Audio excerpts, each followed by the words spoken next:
Chapter 16.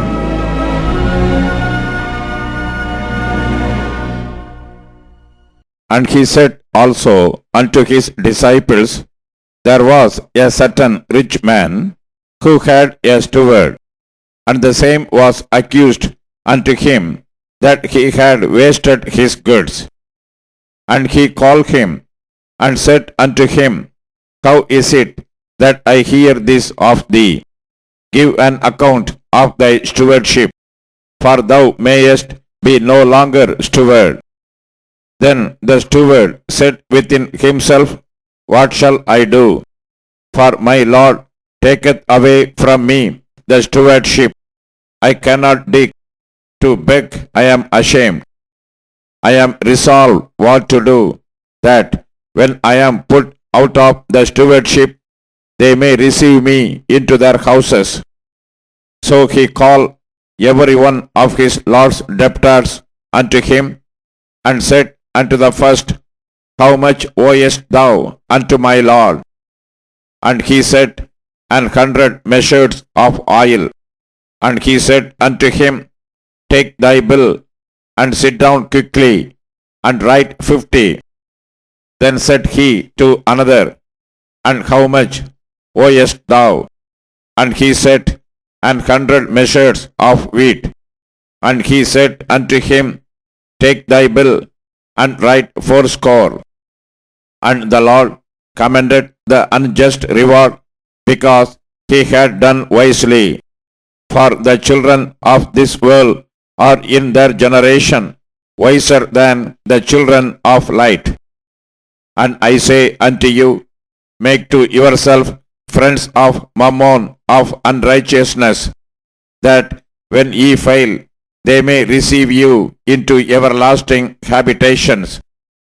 He that is faithful in that which is least is faithful also in much, and he that is unjust in the least is unjust also in much. If therefore ye have not been faithful in the unrighteous mammon, who will commit to your trust the true riches? And if ye have not been faithful in that which is another man's, who shall give you that which is your own? No servant can serve two masters, for either he will hate the one and love the other, or else he will hold to the one and despise the other. Ye cannot serve God and mammon. And the Pharisees also, who were covetous, heard all these things, and they derided him. And he said unto them, Ye are they which justify yourself before men, but God knoweth your hearts. For that which is highly esteemed among men is abomination in the sight of God. The law and the prophets were until John. Since that time the kingdom of God is preached, and every man passeth into it. And it is easier for heaven and earth to pass than one title of the law to fail. Whosoever putteth away his wife and marrieth another committeth adultery, and whosoever marrieth her that is put away from her husband committeth adultery. There was a certain rich man which was clothed in purple and fine linen, and fared sumptuously every day. And there was a certain beggar named Lazarus, which was laid at his gate full of sores, and desiring to be fed with the crumbs which fell from the rich man's table. Moreover, the dogs came and licked his sores. And it came to pass that the beggar died, and was carried by the angels into Abraham's bosom. The rich man also died, and was buried.